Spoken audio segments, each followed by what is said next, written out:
Hey everybody, welcome back to Gideon Stuff. Oh, what's this? This is a backpack full of awesomeness. You probably already know what's in there because you've seen the title of this video.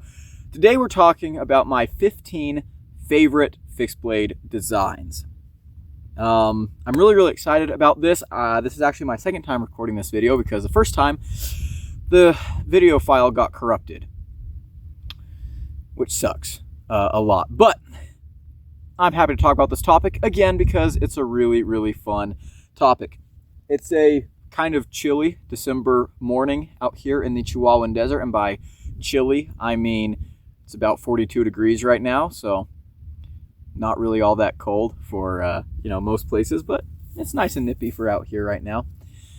This video has been highly requested by one person in particular, Zach, who is a longtime viewer of the channel.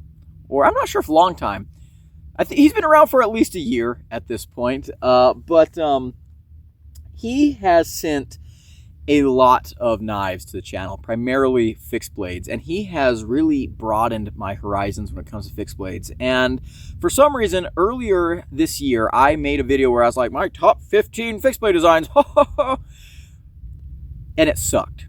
It was a bad video. I did not have the experience that I have now, so it was definitely a video that I was going to have to remake at some point. I really only made that video because I made a top 25 folding knife designs, and I was like, well, I want to make one for fixed blades too, and I was like, oh, but I don't have 25 fixed blades. Well, maybe I'll do, and I was like looking through my stuff, I was like, man, there's really only like 4 fixed blades that I really carry all that often, but I just got a box of stuff from Zach that's primarily fixed blades, so let's throw in a big old, top 15 video. So it was kind of impromptu and a little premature. So Zach has been teasing me about it for months and begging me to do a redo. This is that redo, and I am really freaking excited about this video because I'm a big fixed blade guy. Now I haven't always been a big fixed blade guy. It hasn't been until recently. In fact, really just 2025, I think, was the year where I kind of became a fixed blade guy. And that might be surprising to some people, especially longtime viewers of the channel that know my background and kind of, my upbringing, where I came from and stuff. But I do want to dive into that a little bit before we start the list. This is probably going to be a real long ramble. I'll put chapters down below where you can skip around and see what you want if you don't want to hear me telling stories about knives. But I grew up on a cattle ranch in northern New Mexico, and one half of my family is cowboys and ranchers, and the other half of my family is loggers. And on both sides of the family, really big hunters. And so I was always around people who were using knives. I was always in the outdoors. And so you might be surprised that fixed blades really were not that much a part of my childhood or my upbringing. It wasn't until my later years that I started really using fixed blades. And I think there's a couple of reasons for that. People in my life rarely carried fixed blades. My uncles, my cousins, my dad, my grandpa, they did not carry fixed blades very often. The only time that I carried a fixed blade, or anyone around me was carrying fixed blades, was on hunting trips. That was primarily where I saw fixed blades being used, was for breaking down game. And pretty much every other chore or task that needed to be accomplished was done with your folding knives. And I've thought about this a lot, right? When I was a teenager, I was kind of knife crazy. I thought knives were really cool, and so I would go and I'd buy, knives at Tractor Supply or the sporting goods store or the hardware store, the feed stores, whatever. And I'd buy, those really cheap $10, $15, just goofy knives. I had some Intex and, just random stuff. And they were like the big, with serrations and Bowie knives and things like that just kind of looked wild and had no practicality. just because I thought they were cool. But when it came to actually using knives and carrying them day to day, I kind of followed in the footsteps of everyone around me, and it was just folding knives. Now, on the cowboying side of things, I think the reasons why people didn't carry fixed blades are pretty obvious. In fact, on the logging side of things too, we're going to go for the cowboy side of things. There were a couple of people who did carry fixed blades. They were the vast minority by quite a margin. But interestingly, like 9 out of 10 times, the fixed blade that someone was carrying was a Schrade Sharpfinger. I knew a lot of people that carried Schrade Sharpfingers. Everyone had one. And then the knives that weren't Sharpfingers that were fixed blades were like custom made knives that guys and gals had made for themselves out of an old file, or they'd hammered out a railroad spike or something. But fixed blades were pretty rare, and they tended to be small. And sometimes they were worn on the belt, not always. One of the most common things I would see was in the winter times, some guys would carry their Schrade Sharpfinger in their pocket, just the sheath and everything in the pocket of their heavy coat. You know, you're all bundled up, it's snowing, it's blowing, you know, you've got your heavy coats on, you've got your gloves and stuff, and guys would put the whole knife, sheath and all, in their pocket, and when they needed to use it, they just take out the whole thing, get the knife out of the sheath, do their task, and then it'd go back in the pocket. And this makes a lot of sense if you're wanting to keep your gloves on because it's cold, you know, your dexterity is reduced. This is a great way to very easily and safely get a knife out of your pocket into your hand to use. You know, you're not going to have to dig for your pocket that might be buried by your layers for your pocket knife. You know, you're not going to have to fumble around trying to open a slip joint or something like that and risk dropping your knife or injuring yourself. And so that made a lot of sense. But that was really the only time that I saw people, you know, carry fixed blades as an EDC knife. Again, some people did, but they were the tiniest of minorities. Most people preferred a folding knife, and they preferred a folding knife that dropped all the way into their pocket, whether it was a traditional slip joint or lockback or a modern, you know, liner lock or something. Most guys just wanted it to be in their pocket. They did not like pocket clips. My grandpa, he's a big Ozark Trail knife guy. He takes a clip off every single knife he owns and just drops it in his pocket. And it's because you don't want your knife getting snagged on things. And this is especially a problem with fixed blades. If you are, let's take tractors, for example. If you're working with a tractor all day and you're getting in and out, whether it's a classic 1930s, you know, tiny International Harvester, or it's a big, beefy, modern New Holland, if you're getting in and out, up and down out of a tractor, you know, you're feeding the cows, you're plowing a field, whatever you're doing, you don't want something that's going to be like bumping around, knocking around, getting caught on the steering wheel, the gear stick, the armrest. It's just a little bit inconvenient. You don't want to like accidentally be sitting on it or have it poking you in the side while you're sitting in the tractor. So folding knives were definitely preferred in that scenario. The same applies for riding horses. Shockingly, not a whole lot of the cowboys and people that I worked with and knew carried their 6-shooter on their hip when we were out riding horses. A lot of times they didn't even have a gun with them at all. I know, shocker, right?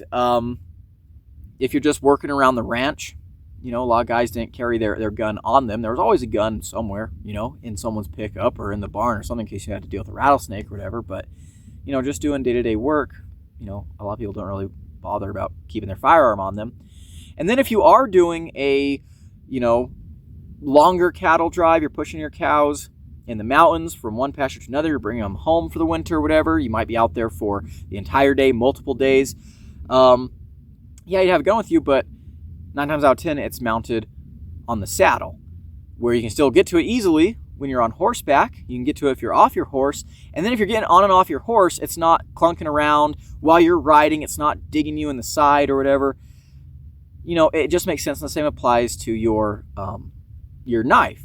It's easier to just have a little knife in the bottom of your pocket than something on your belt, right? Now with the whole gun thing too, a lot of people, I've got friends these days that I'll talk to and they're like, wait, like, you know, you guys aren't running around like cowboys in the Old West with your 6-shooters and stuff. It's like, no, we're not.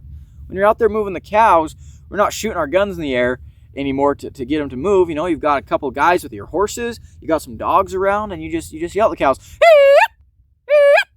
and they get going, right? So that all makes sense for why you wouldn't carry a fixed blade. And the other thing is just day-to-day maneuvering around the ranch. There's a lot of wire and fences and stuff. And so if you're out and about repairing this, that, and the other, if you're moving cows from one pen to another, if you're out in the calving barn, whatever, there's a good opportunity, there's a good chance that you're going to brush against a gate or a fence or the wall of the barn or a piece of wire or something. And best case scenario, it gets tangled up in the fixed blade that's on your belt and it's a little bit annoying. Worst case scenario, it damages your knife or it, causes damage to you. It rips a knife out of its sheath or whatever. It's just something that a lot of people just would rather not deal with. The other thing is cows. If you've got cows that are sweethearts, they'll come and they'll like nuzzle on you and they'll chew your clothes and stuff. And, you don't want them like grabbing your knife and maybe, pulling it out of your belt or whatever. It makes a lot of sense. And so growing up on the ranch, I did not interact with fixed blade knives as EDC knives very often. On the logging side of things, I think it makes, it's a lot more straightforward. There's like a billion opportunities for your fixed blade knife to get tangled in brush and brambles as you're delimbing, as you're cutting trees, as you're clearing underbrush, as you're making roads and stuff. Easier to just keep a knife in your truck or have a pocket knife at the bottom of your pocket, once again, right? So when I was a kid, the people that I saw using fixed blades the most were my mom and my dad. My mom using kitchen knives in the kitchen, and my dad, who's a large animal veterinarian, using his big knife set to perform in the field autopsies on deceased animals. And that, like, my parents used fixed blade knives more than just about anyone else that I knew. Interestingly enough, though, my dad has actually done necropsies with his folding knives on a couple of occasions on just kind of spur of the moment, not planned for type of things. Like he did some on a couple of young calves, and I think he also did one on a llama. And the folding knives that he used for those were a Civivi Backlash and a Buck 110 Slim Pro, which is, he loves both those knives. I actually have a video about him talking about the Civivi Backlash on this channel from several years ago, but I'm not going to go into that. Another thing about the fixed blades is knife culture. When I was a kid, was a little bit different. Knives were tools and heirlooms. They weren't really collectible items.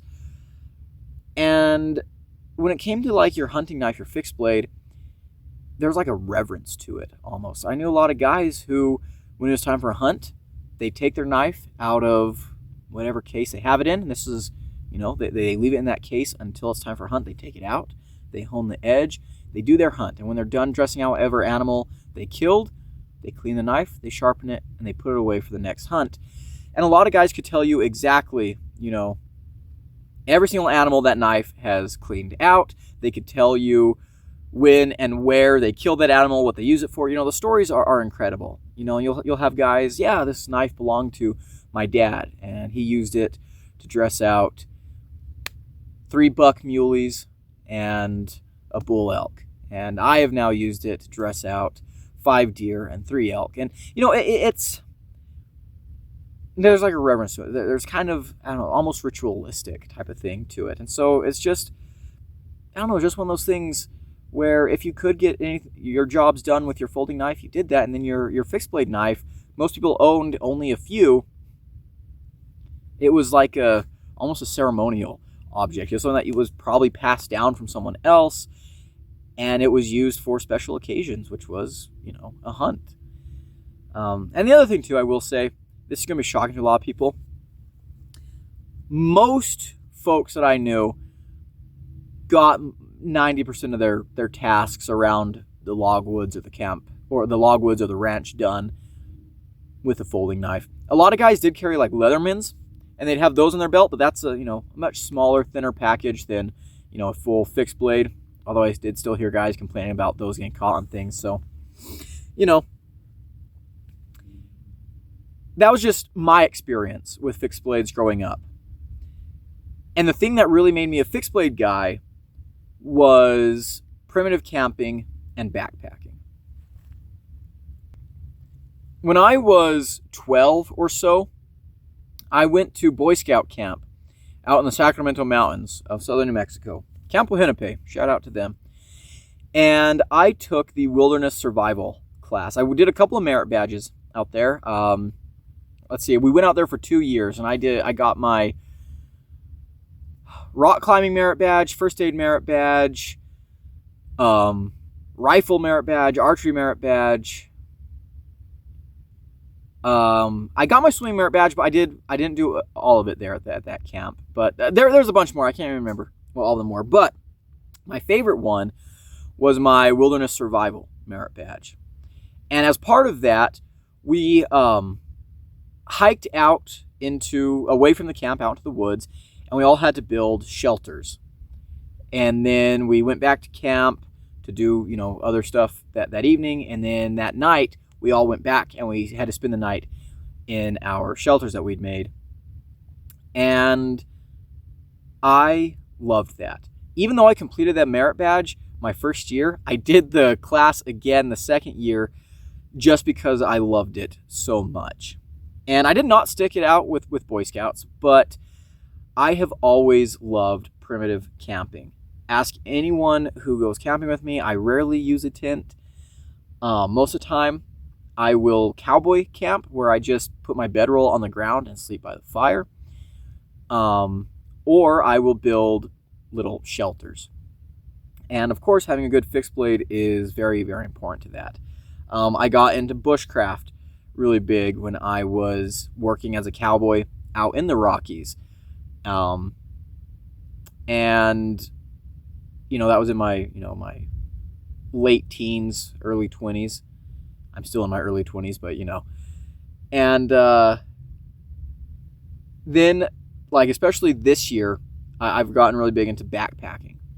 And so for those kinds of things, I have come to really, really appreciate fixed blades, and especially survival knife style fixed blades. Now, I've also started EDCing fixed blades a lot more, and I love carrying fixed blades, and honestly, I really wish that I was more into EDCing fixed blades when I was living on the ranch. And I do think that a lot of, my grandpa and a lot of people could benefit from EDCing a fixed blade. I think they just don't, they don't know what options there are out there. But there's a knife that we're going to talk about here in a little bit that I think would be absolutely just revolutionary for someone like my grandpa to carry. But early on in my knife enthusiast career, I got a Cold Steel SRK.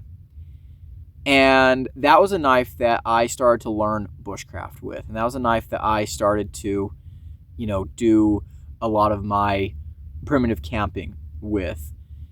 And I absolutely love it. And for years, that was really my only fixed blade. And so I was learning all these different skills, and I'm glad I spent all the time I did with that knife, but it was all with the same knife. I didn't really experiment with other styles or anything. I was just teaching myself everything with this knife, which was good. But then this year, in 2025, I really branched out and got to experience a lot more things. And my fixed blade journey started back in 2024. I did review some different fixed blades in 2024, but in 2025 was really when Zach helped open my eyes to maybe a lot of things I've been missing out on. So that's what we're going to do now. I've taken, all my skills that I practiced for several years. I've taken all the practical knowledge that I have from doing backpacking trips and primitive camping out here in the Chihuahuan Desert, out in as far north as Wyoming. I've got a little bit of experience with stuff like this. And hopefully in 2026, I'm going to start making more videos about primitive camping and things like that. I recorded some stuff this year that I wasn't really happy with.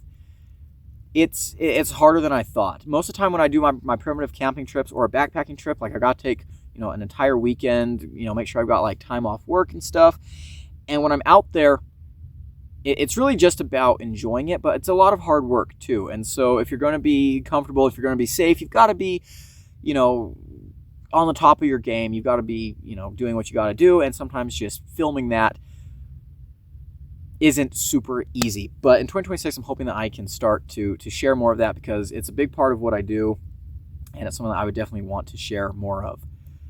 Also, those videos take forever to edit. Oh my gosh, you spend 3 days on the freaking adventure, and then you've got to spend like 4 days editing a video. But anyways, I know this was a really, really long tangent. We're 20 minutes into this. This probably could have been its own video, but I want to include it here because this is part of the hobby that I like, is talking about the stories surrounding why we're into this hobby.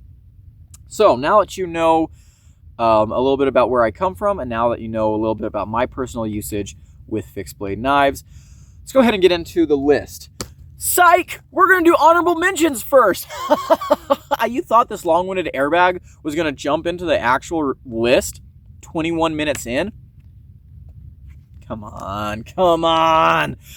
I've got so much more time that I can waste. So, the first knife I want to give an honorable mention to is my Cold Steel Magnum Kukri machete.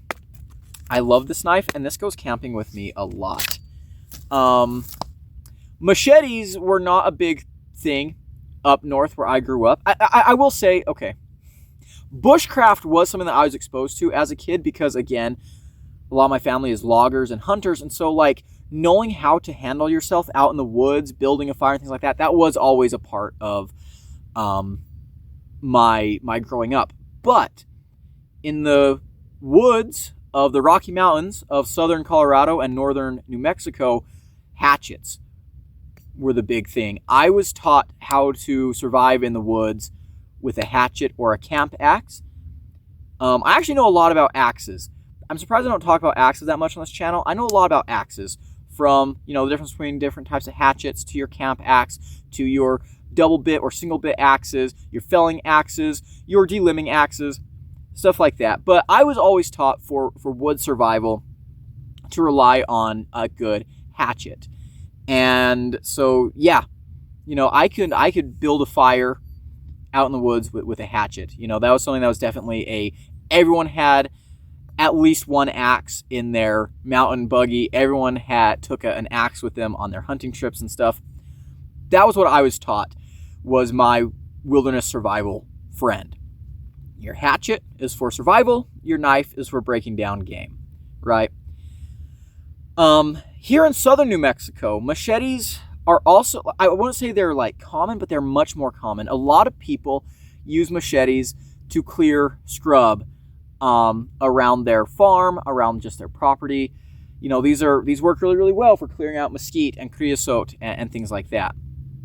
And one thing that I discovered was that I actually really like having a machete with me in my vehicle when I'm out in even the mountains too, because a lot of the camping and stuff that I do nowadays is a little more fast-paced than some of the stuff that I would do previously. You know, back you know, when I was a kid, a camping trip was a whole ordeal, and so you wanted to go and you're going to be at camp for a couple of days, and you wanted to make a really comfortable campsite. You know, you wanted to, you know, make it into, you know, a temporary little home. Nowadays, I get someplace, I spend the night or maybe 2 nights, I sleep, I eat, and I'm gone. And I found that a machete works really, really well for clearing out a little spot to put a shelter. It works really well for getting firewood, you know, just out collecting some deadfall that I can then use my you know, survival knife to baton into little logs. And it's a little more easy to carry than a hatchet. Hatchets, you know, you can carry them on your belt, you can carry them in your bag. What I'll typically do with the machete is I'll have it strapped to the outside of my backpack, and that tends to work really well. And I like this machete. The Kukri blade shape is great. You know, for chopping, you can get really, really powerful cuts. This is a very affordable machete. I have, you know, beat the tar out of this. I love this machete. But it's only getting an honorable mention because there are so many knives I want to include on this list, and I wanted to keep it to, you know, maybe a certain, I don't know, genre, I guess. So this is an amazing knife. This is an amazing fixed blade, and this has gone on a lot of adventures with me. But It's just getting an honorable mention. All right. A couple of other honorable mentions. Both of these are from the same brand. First up is this little Elk Ridge Bowie knife. This was like my first fixed blade knife. My dad gave me this when I was 14, and I absolutely love this knife. It's a coffin handled Bowie knife, 440 stainless steel, the stabilized wood handle. I love this knife. I got this for Christmas when I was 14. And this knife kind of started my obsession with Bowie knives. I love Bowie knives, and I think a lot of it stems from this knife here. But also, again, because like what I was saying about how, like, to me as a kid, a knife like this is a hunting knife. This is the kind of knife that a lot of guys that I respected, carried. And so for me to get one was, a kind of coming of age moment. And this was a knife that I took with me on a couple of hunts, and it felt like a very serious thing. It's like, well, here you are, Gideon, here's your hunting knife, you're ready. And so I absolutely love it. And the reason that it's not on this list right now is because I'm trying to keep this list to my favorite functional designs, and this knife has tons and tons of sentimental value to me, and I love this knife. I think it's gorgeous, but there are some things about this knife that current day Gideon does not appreciate. Number one being this guard. I like it. This is more of a fine knife feature. I like it aesthetically on my Bowie knives, but I'm someone that likes to get my thumb up on the blade, and that's just a little bit uncomfortable. So, yeah. Amazing knife. I love this knife. I have a soft spot for Elk Ridge because of this knife, but it's just getting an honorable mention. The other knife that's going to be getting an honorable mention is also from Elk Ridge, and this is a knife that I was lusting over since I was a teenager. My cousin Austin got one of these, and I thought it was just the most beautiful knife I'd ever seen. And so we used to work for a lot of people in our small town. When we were teenagers, we built barns and sheds, and we cleared people's sagebrush, and we chopped firewood and things like that. And so we get a little bit of money. And one of the things that I wanted to do with some of the money that I got one year was go and get one of these knives. But when I went to buy mine, they were gone. They were no longer at the Big Five, and I was devastated. But I kind of forgot about the knife until one Christmas I was coming home from college to visit my folks, and I just so happened to stop by the old Big Five, and I saw they had this knife for $30. And so I picked it up because all those memories, all that nostalgia just came flooding back. And they have this knife labeled as a Bowie. There's a lot of debate on whether or not a Bowie knife has to have a clip point blade. I kind of think it does, but here's the knife. I love this knife. I love this knife. The sheath I thought was really, really cool. I loved the wooden scales. I love this huge, broad blade. This knife, I guess you could say this was my first Grail knife. This was my first Grail knife. Freaking adore this knife. Very sharp spine. Stainless steel, I'm not even sure what it is. This is the ER 438-SO. I'm not sure if they still make these or not. But there are a lot of things about this knife that drive me absolutely nuts now as a fixed blade knife enthusiast and user. Number one being these huge grooves here. My hand doesn't really fit in them that well. I don't have the biggest hands. We've talked about this before on the channel, but I've got like regular man-sized palms and then very short, skinny girl fingers. So it doesn't fit my hand amazingly. It still kind of works. The fit and finish is not great. Like there's places here where the tang is proud of the scales when it shouldn't be. The steel quality, and stuff is not up there. But this will forever be one of my very favorite knives. This is something that will never leave my collection because of the sentimental value to me, and because this just reminds me of being a dumb kid. So there we go. Really, really like that knife a whole lot. Also, I'm not a huge fan of the sheath design with all the snap. Like, it's got a snap here and up here, and it just kind of makes it difficult to put the knife back into its sheath. Also got some horrible gapping and grinding work right back there. It's absolutely horrible, but I love this knife. I love this knife. To me, it's still like one of the prettiest knives in my collection. I absolutely freaking love it. I also want to give a shout out to a knife that I didn't bring with me because I'm an idiot, but that's the Extrema Ratio. Well, not Extrema Ratio. The half flaccid. Oh my gosh. I'm not half flaccid. I'm at full alert after handling this knife. Oh my gosh, we gotta stop making jokes. Okay, now that I'm deciding to take myself seriously. Okay, so the half-face blades Extremis. I love that knife. I think that knife is super cool. It's one of my favorite knives, but it's not really my style. It's more of a self-defense knife, and I am not a knife fighter. Okay, I'll tell you that right now. I am not a knife fighter. I am an EDC and bushcraft survival guy. That's what I do.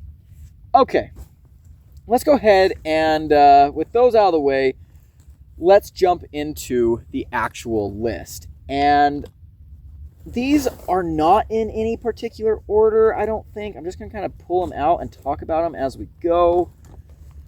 But, well, maybe we'll try and keep a little bit of order to it. Where do I even want to start? Goodness gracious. Let's start right here. This is a good place to start. This is the TKL Knives Accomplice. This is going to be our number 15. I freaking love this knife. Now, TKL no longer makes these, but I think someone else is making these. I don't know. Zach, you can correct me in the comments below. I love this knife. Absolutely freaking love this knife. This one, made in the USA. This one has ABL. It's got these really, really cool G10 scales. At first, I was not sure I would like this knife. It felt a little bit heavy for the size it was, and for me, I was thinking this would be more like an EDC knife.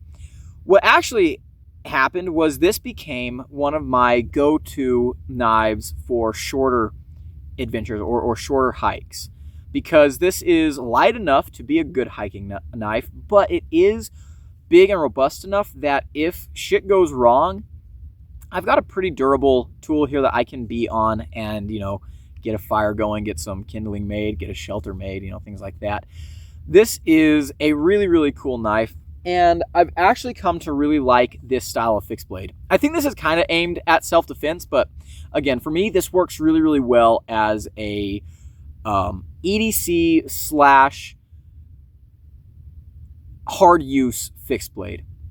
This is the kind of knife that I would love to carry working on the ranch. I think this would be really, really excellent for a lot of the tasks that I used to do.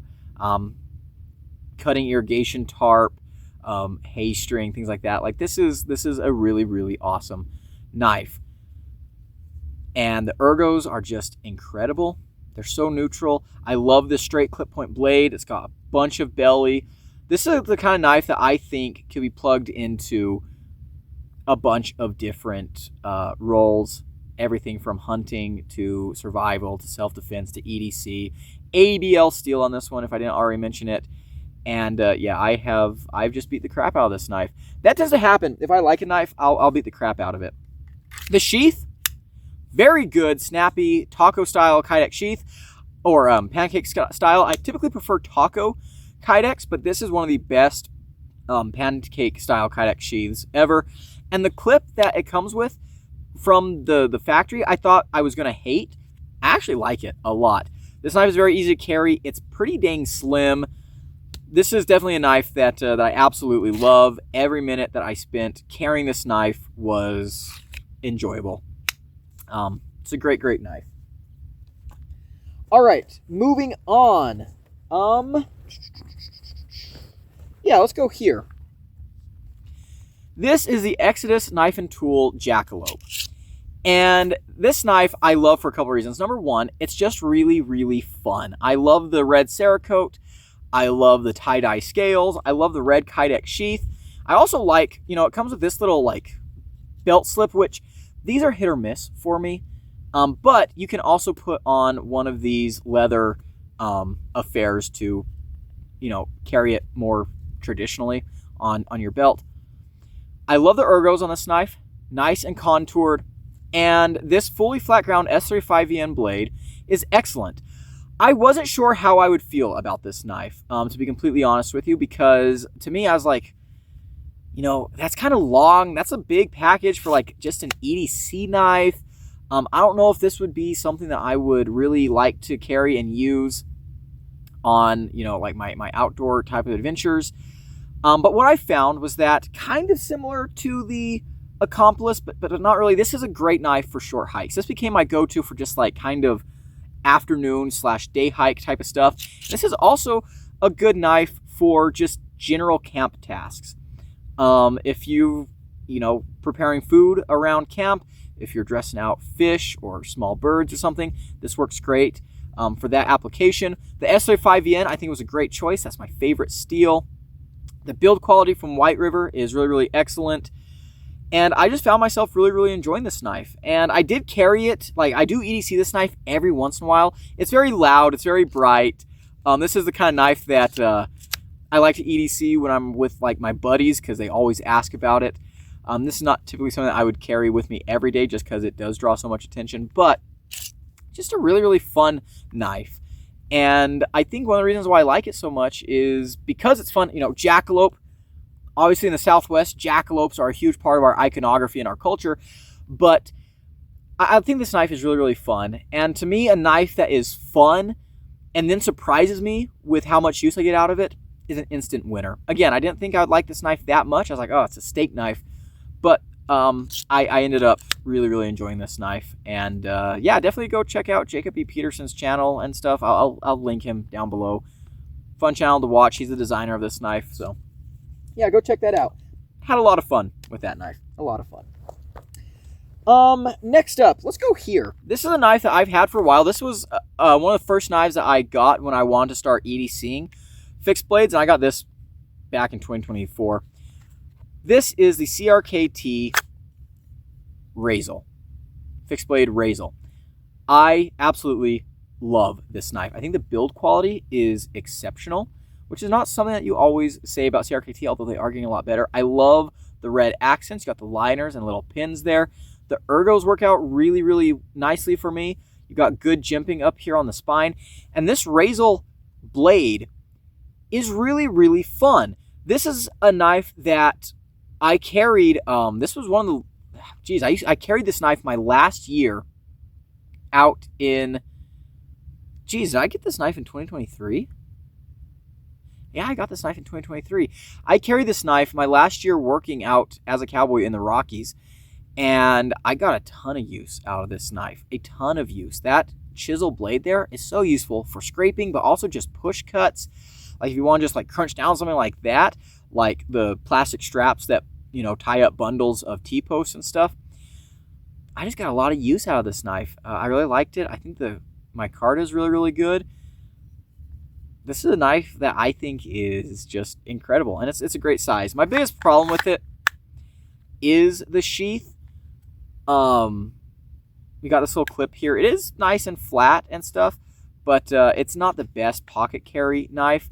And when I was working in the woods, I'd carry it in my back pocket, but then I'd always have to take it out for when I was like sitting down or, driving around in a four-wheeler or something like that. But really, really awesome knife. Very unique. And again, something that is unique and, kind of thinking outside the box, but still usable. I love that. I absolutely love that. That is the number one way to get my attention, is to be weird and functional. Next up, this is a knife that took me by surprise this year. This is the Off Grid Knives Sidekick.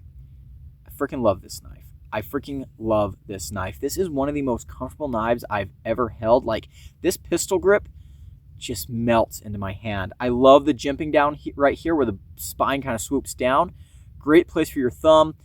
Amazing drop point blade shape. I like blades that have a little bit of belly for my, kind of camp tasks. And again, this is a knife that is EDC knife sized, but it's big and burly enough that it can also be pressed into more outdoorsy types of scenarios. Just freaking love this knife. 14C28N on the blade here, which performed well, but I will say I wish this was in Off-Grid's Cryo D2. Freaking love that steel. We'll talk about it more here in a little bit. But this knife, I mean, the ergonomics alone, like, this might be the most comfortable knife on this entire list. This thing feels like it was made for my hands. I absolutely love the way this knife feels. And this was a knife that, I EDC this knife sometimes. It's a knife I take with me on a bunch of day hikes. And it's a knife that I like to have with me when I'm out and around camp because it's a great knife for just those random camp tasks. I've done a lot of food prep with this. I've used this for cutting a lot of cordage, making repairs to my gear and stuff. It's just nice. It's a really, really good knife. Again, this is what I would call EDC plus. You can use this for EDC, but if you need to, push it into some crazier tasks, it's going to handle it like a freaking champ. Excellent knife. Great sheath. This is the setup from Off-Grid. I've thought about swapping out this little thing a couple of times. I just haven't got around to it, though. I mean, it works, and so I haven't been in a huge rush to swap that out. Great taco-style Kydex sheath. Great push-off point. Something I always look for in my Kydex sheaths. This is just a really, really dope knife. I love that knife a lot. Okay. Moving on, let's go ahead and go to this knife. Now, this is a knife that you guys have probably seen at this point only in 1 or 2 videos. I don't even think you've seen the 3 days in yet, but this is a knife that I've been carrying a lot recently. In fact, I was just on a little adventure this past weekend, and this was my knife for that trip. But this is the Lion Steel M5. And this one is in 3V. And there's a lot that I like about this knife. Number one, the ergos. This knife fits in my hand really freaking well. This one has the 3V blade, kind of a straight clip point, drop point type of thing going on here. Straight clip point is my favorite blade shape for survival knives. We'll talk about that more later. But these G10 scales are really blowing me away. They've got the palm swell and everything, but the way that they are milled with these kind of like stripes almost just feels really good in my hand.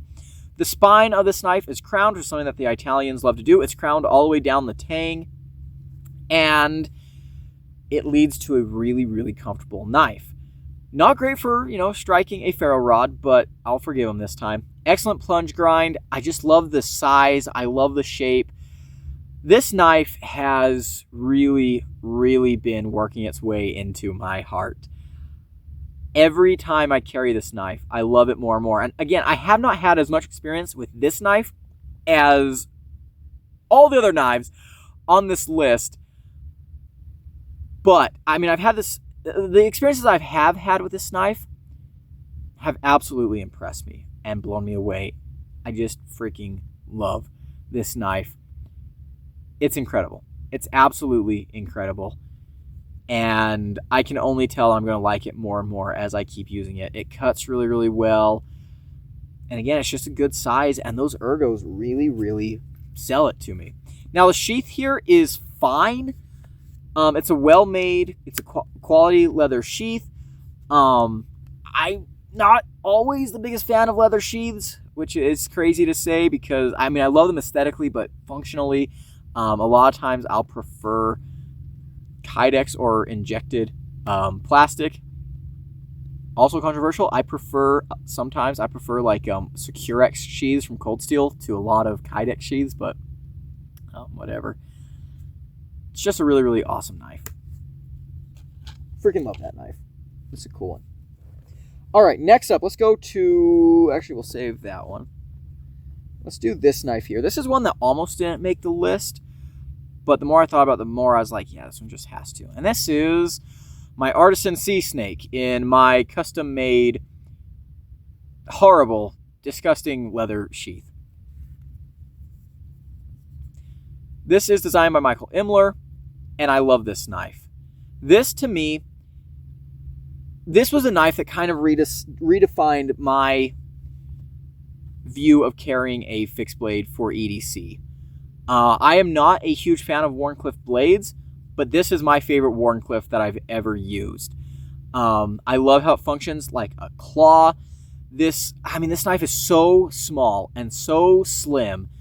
It disappears. I do need to rig up a different way to carry it than the little sheath I have here. I was trying to do something with the Kydex sheath and I ruined it. So I made this one. I'm like, I'm going to make another Kydex sheath for this knife. I did dye these scales, but I love this knife. I love this knife. Full flat ground blade, AR RPM 9, which is a steel that I, think is fine. I love the ergos on this tiny little knife. This is also one of the few knives that, I love a forward finger choil on. Even though it takes away a lot of edge length, it just makes sense on this knife. I respect this design so much because it takes a lot of things that I don't typically like. A Wharncliffe blade, a ginormous forward choil, and it makes it make sense. These features on this knife absolutely make sense. I think this was executed amazingly. I love that it's a budget knife. And this is a knife that I have used extensively. I've used this for EDC. I've used this for like arts and crafts. Like a lot of you know, for several years, worked at a museum. We would do a lot of arts and crafts and things like that. And I would use this to like prepare things for when we did like events with kids. Also, I use this a lot for just cutting out labels to put on specimens. I use this for opening a lot of boxes and stuff. That's just a great, great knife. And to me, this is kind of the quintessential pocket fixed blade. Now, I'm not the biggest pocket fixed blade guy. And of course, the sheath makes it not a pocket fixed blade anymore. For a couple of reasons. But this right here is a really, really cool pocket fixed blade. This is, to me, the smallest fixed blade that I've ever used that made a lot of sense. Freaking love this knife. Oh, that reminds me, there's another knife that almost made it onto this list, but just barely got the axe, and that is a CRKT Spew. For a while there, I was really big into neck knives, and that is my favorite neck knife. That's another knife that does a Wharncliffe really, really well. But it just barely missed this list because I don't like the way that they send you like a shoelace for the neck carry, which I think is just asking for trouble. And the knife itself is 5CR steel, which isn't amazing. Okay. Where to next? Ooh. Okay. Next up, let's talk about one of my favorite knives that Zach has ever sent me for aesthetic purposes. And that is the Bark River Gunny Sidekick with these gorgeous, like burgundy micarta scales, red liners, and carbon fiber pins. I love this full convex clip point CPM 154 blade. This right here, and the sheath is pretty cool too. Again, I'm not the biggest leather sheath guy, but this one's, pretty cool. This right here is an amazing hunting knife. This is the kind of knife that I want to take on my next hunt. I have not done a hunt in many, many years. I've guided a couple of hunts recently. We'll talk about that more here in a little bit. But it's beautiful. It's an American-made knife. This feels just excellent in my hand. I love the way this feels in my hand. I love the way this blade cuts. Again, it's just beautiful. I'm a sucker for clip points, of course. I think this knife is just the bee's knees. This thing's freaking awesome. Definitely, this was the knife that Zach sent this to me in the first group of knives that he sent, and this was the one that to me made me go like, oh my gosh, this guy's absolutely crazy. Why is he sending me this? Just a lovely knife. It is very classic. One thing that I want to do, this is a dream that I've had for a very, very long time, is I want to do an old-fashioned deer hunt. And what I mean by that is I want to do like I want to do like a horseback hunt where I try and keep things as old-timey as possible. Build my own shelter out there and stuff. I want to have like, leather gear. maybe do a black powder hunt like muzzleloader. If not that, like, you know, I've already hunted deer with, you know, a lever action 30-30, but like, you know, just, I don't know, I just want to do a multi-day kind of, you know, hunt like that. And this would be a cool knife to have for that. It kind of fits the theme, I think, even though it is a pretty modern knife. Okay. Are we only 6 knives into this? Oh my goodness. 1, 2, 3, 4, 5, 6. I have really got to step it up, guys. We are going to be here forever. Okay, let's talk about guiding hunts. My next knife, the Sincut Waxahachie. This was a knife. I got this knife when I was like starting to experiment with, like, you know, EDC knives. I freaking love this knife. It's great for EDC. These are discontinued, unfortunately, because Sincut hates us. 9CR, clip point blade, skeletonized handle. I carried this knife for months, and I loved it so much. And then I guided a friend of mine on an antelope hunt, and this was a knife that I chose to bring with me for breaking down the kill and things like that. And it's a knife that does a great job in a lot of different roles. I would not say this is exactly the same kind of knife as, you know, the Accomplice here. This is definitely more to the EDC side of things, but, you know, this is a great camp knife. It's got good geometry. It's got a great blade for breaking down game. I like the way the handle kind of curves and the blade swoops down if you want to get down on a cutting board or something like that. Just an excellent, excellent EDC knife. And yeah, this is kind of the knife that really got me started in some ways down the path that I have gone now. Really, really like this knife a whole bunch. Sincut Waxahachie. It's a good one. Okay, what next? What next? What next? What next? Let's go ahead and go with this one right here. The Gerber Strong Arm. This was a knife. I got this knife to, you know, just try something different from my Cold Steel SRK. And I saw this. Got this knife on sale for $60. I bought it, and I love the Gerber Strong Arm. I really do. I don't recommend it that often just because they are so expensive. But I do tell people, like, if you get one, you will probably like it. You will probably get a lot of use out of it. This was actually the knife that I took with me when I did my field camp for my my geology degree. This was a knife that I carried for, you know, a month out in the wilderness, making geologic maps. Use this around camp. Use this out in the field. And this was also a knife that I took with me during a lot of my field work out in the San Andres Mountains. Just a great knife. Built like a tank. It's durable. This knife, it's not the biggest knife, but it's a great size where it carries very compactly, but it feels like a much bigger knife when you're using it. The 420 steel can take a beating and be sharpened up in the field, no problem. And even though this is kind of more like a military, maybe tactically type of knife, I think this is honestly one of the very best survival knives that's ever been made. I love the Gerber Strong Arm. It's American made. It's a classic. The sheath offers you so many different options. I think, I don't know, I like this knife a lot. I really, really do. This knife and I have gone on a lot of adventures, and so it's definitely got some of that maybe sentimental, you know, flavoring to me. But the reason that it's gone on so many adventures with me is because it's just really, really dang good, and I can rely on it. Absolutely, I can 100% rely on it. Gray ergos, love the texturing. Haven't carried this knife in a while, but honestly, if someone was saying, hey, I just need one good fixed blade for the rest of my life, I might actually send you towards the Gerber Strong Arm if you're looking for like a tactical / survival / work knife. This is a really, really good package. expensive though they may be. And actually, they've got them out in MagnaCut now, which I might want to get a MagnaCut one. All right, next up.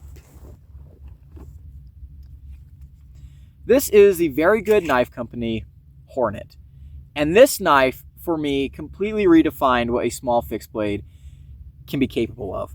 The sheath is cool. It's got one of these little belt things, which I've been meaning to switch out, but it hasn't happened yet. It's still working for me, so there we go. This is a Nitro V. The build quality on this is impeccable. Jacob over there at Very Good Knife Company does great work. I'll link his channel down below as well. I really like the way he facets the little ricasso here. I don't know, it's just cool to me. I'm not the biggest fan of Nitro V. I prefer 14C over Nitro V. Nitro V is fine, but for me, I find it to be slightly worse than 14C in a couple of different areas. Maybe we'll have to make a whole other video on that. But this is the best Nitro V I've ever used. And when I first got this knife, I thought to myself, that looks like it's kind of like just a plain old paring knife. But I appreciated the ergos. This knife is very comfortable in hand, very neutral. And so I was like, well, let's give it a shot. And so I was EDCing it just as a basic EDC knife for a long time. We got this hollow grind on here. And I was really impressed with how it was cutting, how it was performing. And it just so happened that this knife was on my belt when I had a little bit of an automobile oopsie out in the desert. And I ended up having to use this knife to rig up some... I'm not going to tell the whole story, but anyways... I ended up having to use this knife to make some repairs and help get my vehicle out of an arroyo. And I was impressed at how well it worked. And so I started taking this knife on more and more adventures. I started really trying to abuse it and beat the snot out of it. And it handled everything beautifully. And I gained a tremendous amount of respect for this knife. And I really want to try a lot more off-grid products. This right here, I mean, I have pushed, this little 3.5-inch blade about as far as you can push a blade like this. And I freaking love this knife. I freaking love this knife. This is a great EDC knife. I'd actually classify this as a work knife more than an EDC knife. This is the type of knife that, throw it in your shop, throw it in your toolbox, whatever. Just have it around while you're doing whatever kind of work it is that you do. I've cut rubber tubing with this. I've cut a lot of wood, cardboard, plastics. It's a solid worker. It works really, really hard. You got to respect it. You got to respect it. Love this knife. And again, the build quality is incredible, and they're not that bad, especially for an American-made knife when it comes to the price. These are really, really affordable. I need to get my hands on some more Very Good Knife Company designs because they have a couple that I've got my eye on, and if they are half as good as this knife is, they will absolutely become one of my favorite fixed blades because I just like the designs so much. But yeah, that knife right there absolutely blew me away. All right, we're almost done. Let's go ahead and pull out this knife. The Demko Free Rein. I'm a huge fan of Demko designs. And when I bought this knife, again, this was when I was, trying to try out more new knives. I actually made a whole video about my Cold Steel SRK. And in that video, I was like, hey, and recommend, I want you guys to recommend me some new knives, to try out. I want to broaden my horizons. And so many comments on that video are like, just stick with the same knife you have if it works for you, blah, blah, blah. It's like, yes, I could do that. And I was just fine with my SRK for years, but I want to try something new. And also, I run a YouTube channel. I need stuff to talk about. Give me suggestions. But this was a knife that I decided to just pick up on my own, and I'm so glad I did. This one is in AUS 10, which is a steel that I really like, especially from the Cold Steel Taiwan factory, which I'm pretty sure is still making these. But amazing ergos. I like my survival knives to have hidden tangs. I love overmolded handles because they're shock resistant, and they protect your hand from extreme heat and cold and stuff like that. But anyways, drop point blade here. I want to get I maybe want to get the straight clip point in MagnaCut. I think that knife looks really, really awesome, but this is the one that I have for now. Just feels amazing in the hand. Great blade. I've got my review of this knife is in 2 parts. They're both an hour long. It's a part 1 and part 2. I beat the snot out of this knife. I took this knife adventuring with me a lot. It just ate up everything I threw at it. I like the sheath a lot. I do prefer to carry my knives vertically with a little bit of a dangler. So this right here is already set up the way I like it. But Demko also has this interesting sheath design where this insert prevents the knife from dulling as it rubs against the hard plastic or Kydex, whatever it is, on other sheaths, which can definitely be a problem with some knives. This solves it, which I really, really appreciate. Plus, my particular one is blue. I love blue. I love this knife. Again, I have not carried this knife in a while just because I've been carrying other things, but this knife definitely holds a place in my heart. And this is another one of those knives where if you're looking for kind of a one-and-done outdoor knife, I could send you here. This is a great knife. I don't think you'll be upset. There's like a lot of different options available for these now.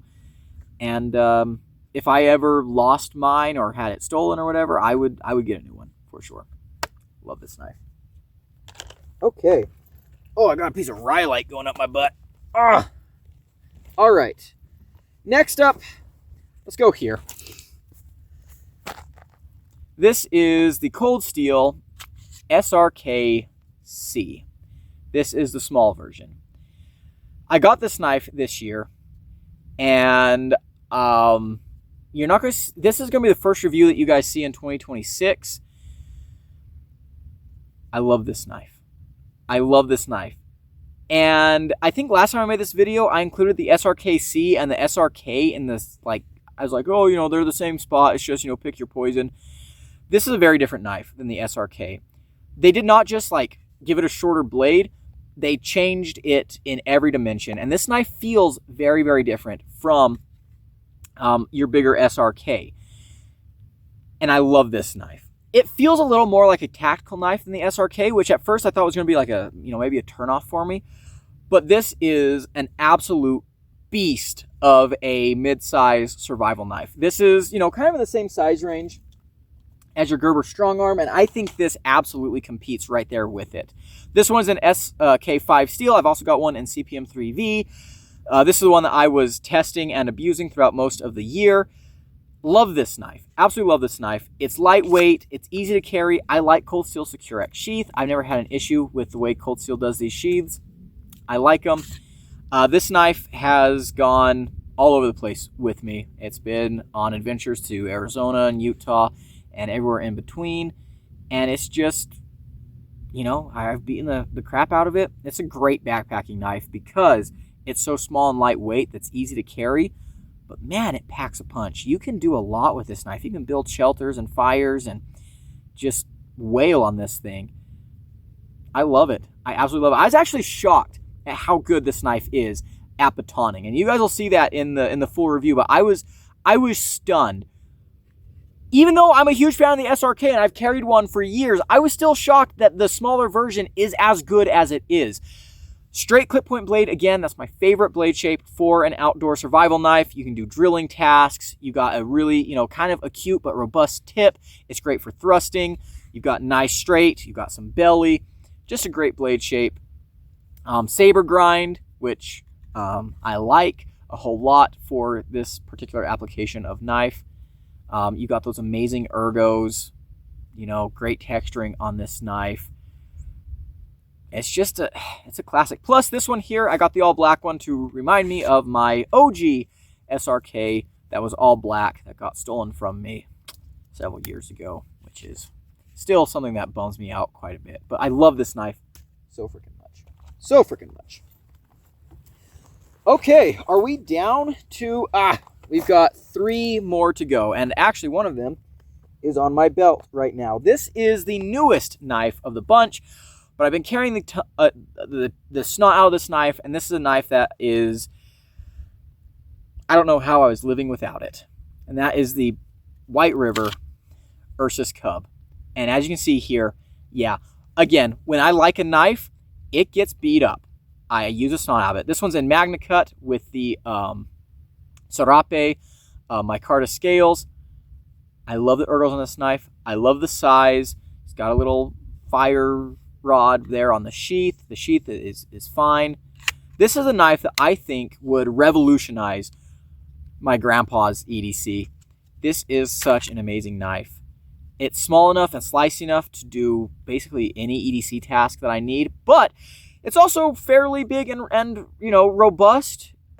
I actually chopped down a Christmas tree with this knife for my sister. It was a small tree just for her apartment a couple weeks ago, but you know, this is a knife that, yeah, I've taken this knife with me on a couple of very, very long, well, not a couple, one so far, because I haven't had this knife for very long, but one very long hike just out into the middle of the desert, and I had just this knife, and oh, hello, buddy.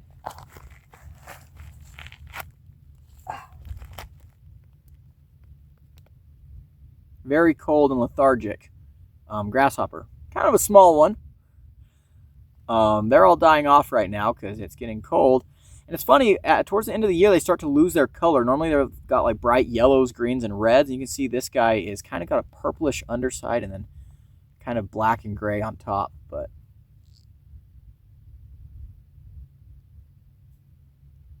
all right, buddy, get yourself a good purchase and jump off. No? Yeah, they're so slow and lethargic right now. It's a little too cold for you to be out here. You don't even know what's going on. Here. Go. Be free. He's going to be dead soon. Yeah, I felt like I had enough knife for my adventure. Like, this is a great little... This knife here is like EDC/survival, to be completely honest. I just love it. It's a great work knife. Again, those ergos are incredible. The profile is incredible. I think this knife looks amazing. Yes, the scales really help a lot with that, but just a wonderful, wonderful knife. And this is one that I know is going to become a staple of my EDC. Peterbilt Knife Guy loves this knife. Yeah, around the same time that I got this knife, I saw him. He had a video where he was like pounding it through nails and stuff. And yeah, this one's in Magna Cut. They're amazing. They're incredible. In fact, this is going back on my belt right the frick now because I don't even want to put it down for a second. Okay, down to our final two. The Off-Grid Knives Backcountry. This was, I think, my most carried fixed blade knife this year. I love this knife. Absolutely freaking love this knife. I love the ergos, which again, like when I first got this knife, I was not sure how I feel about the ergos. I love them. I love them.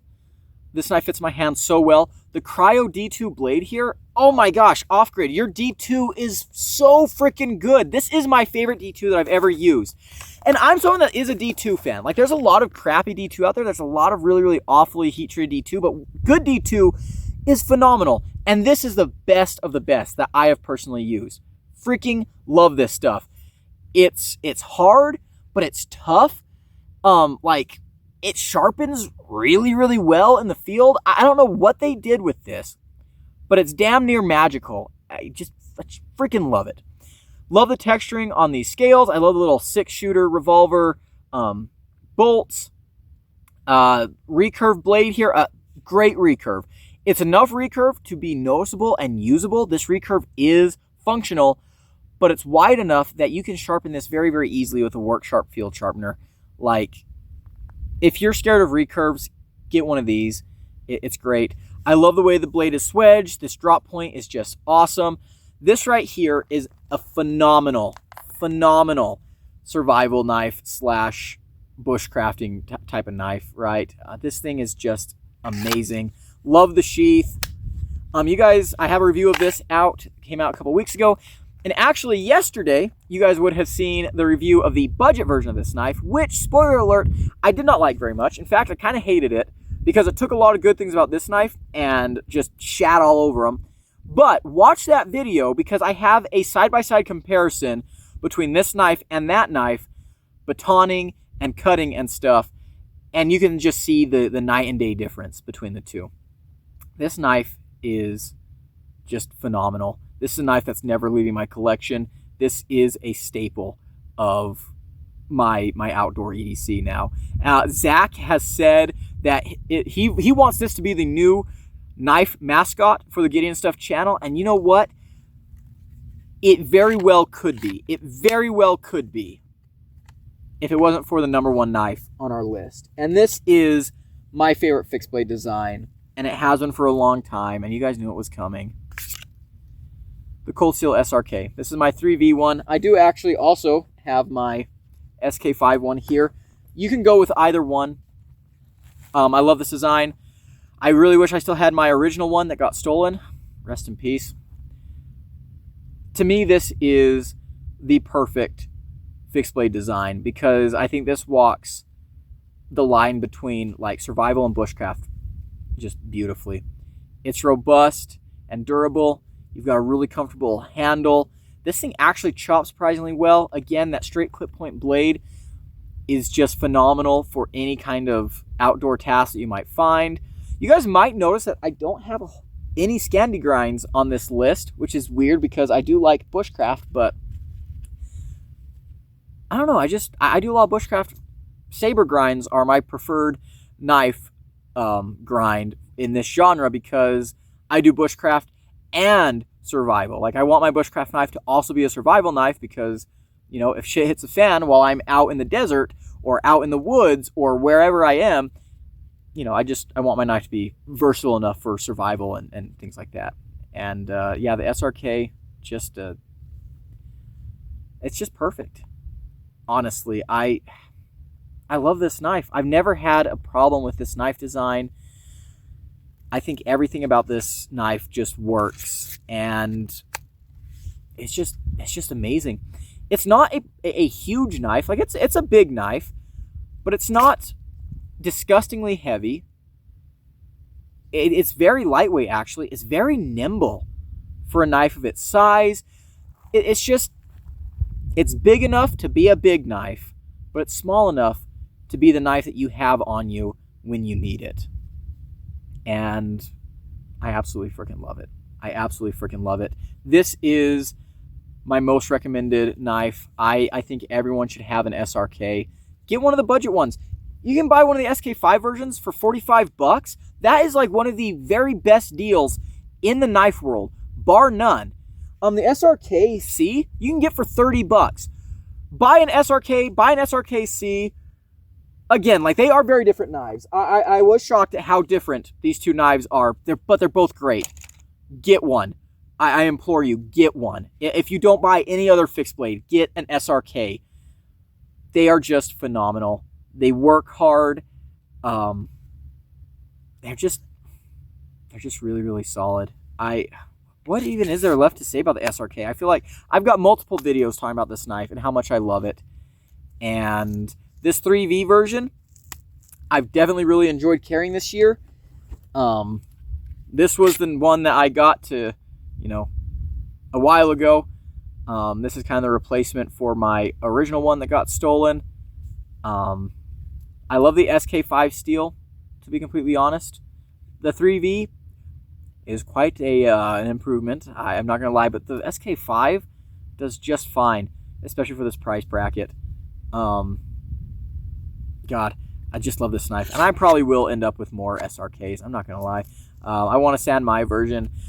I'm kind of tempted just to get myself another one of the all black ones just to replace my all black one that I used to have. I do like the all black design, but yeah, just an awesome knife. Incredible knife. I cannot recommend it enough. And I think that's going to be it for this video, guys. I know I've taken a lot of your time, but thank you for, you know, sitting it out with me if you did. Yeah, I think 2026 is going to be a really, really cool year. Stay tuned next week for my knife awards videos. Those are going to be coming out around Christmas time. And yeah. Thank you guys for watching Gideon Stuff in 2025. Thank you to Zach for sending a lot of these knives to the channel. And yeah, hopefully I'm able to share more adventures and stuff with you guys for many more years to come. So big shout out to my channel members at the Cowboy level. I really appreciate everything they do for the channel. If you want to become a member and support me directly, there's a link down below. As for the rest of you hooligans, if you enjoyed this video, leave it a like, comment below, and subscribe. I've been Gideon. Actually, before I sign out, let's give you guys a little bit of a look around here, just because it is beautiful out here in the desert. But anyways, that's going to be it. Thank you for watching, and adios.